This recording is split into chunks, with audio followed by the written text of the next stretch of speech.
महाराष्ट्र के पुणे में लोकमान्य तिलक पुरस्कार 2026 के कार्यक्रम में उन्होंने युवाओं और छात्रों से गीता पढ़ने की अपील की है। 1908 में लोकमान्य तिलक को 6 वर्ष का कारावास यानी कि जेल भेजा गया था अंग्रेजी हुकूमत के द्वारा विरुद्ध उनके ऊपर देशद्रोह का मुकदमा चलाने में। उन्होंने जेल में गीता रहस्य लिखी, ये एक पुस्तक है। गृह मंत्री भूल गए कि उसी गीता के 4थे अध्याय के 7वें श्लोक में लिखा है, जब जब धर्म की हानि होगी, हे अर्जुन मैं तब तब प्रकट होऊंगा। प्रभु कृष्ण अर्जुन से संवाद कर रहे हैं। आज मंदिरों में चंदों की चोरी हो रही है, शिक्षक बेरोजगार युवक सड़क पर हैं, शिक्षा ग्रहण कर रहे बच्चों के लिए अधिकार एकलव्य के अंगूठे की तरह मांगे जा रहे हैं और गृह मंत्री गीता पढ़ने का उपदेश दे रहे हैं। उधर आरएसएस के प्रमुख मोहन भागवत कहते हैं, युवा अगर आंदोलन करें तो उन्हें देशद्रोही नहीं कहा जाना चाहिए, वो अपने हैं, अगली पीढ़ी है। हैदराबाद में तो मोहन भागवत कह चुके हैं, समलैंगिक लोग में मतभेद नहीं होना चाहिए और स्वयंसेवक उछल कूद कर रहे हैं। कुछ बदले बदले मेरे हजूर नजर आते हैं, घर की हालत देखकर कुछ मजबूर नजर आते हैं। चलिए, जवानी में ना सही, बुढ़ापे में ही सही, युवाओं इस सरकार को याद तो आ रहे हैं।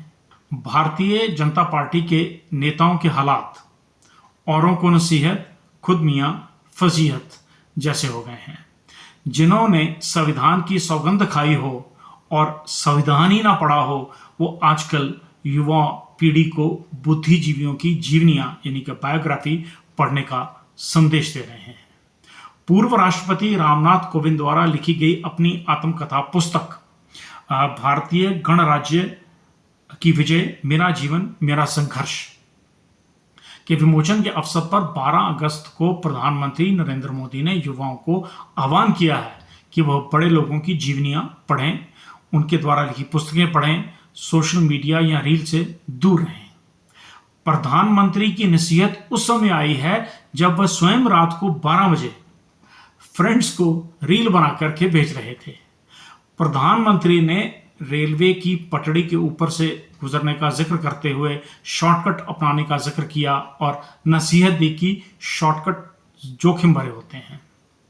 यही समझाने तो छात्र जंतर मंतर आए थे और पिछले 15 दिन जो लोकसभा नहीं चली, मान्यवर विपक्ष यही तो पूछ रहा था कि डंडे का शॉर्टकट अपनाने की जगह नहीं थी, व्यवस्था ठीक करने की जरूरत थी।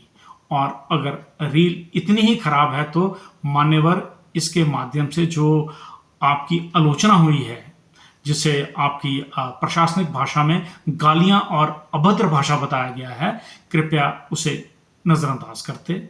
आपने तो उसका भी राजनीतिक लाभ लेने का प्रयास किया और माफ करके स्वयं को दानवीर करण साबित करने का प्रयास किया है।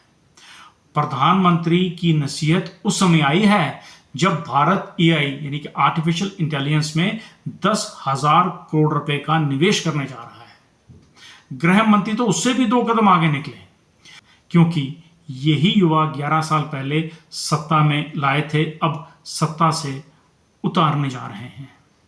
राम का नाम लेने लायक तो बचे नहीं, शायद इसलिए युवा याद आ रहे हैं।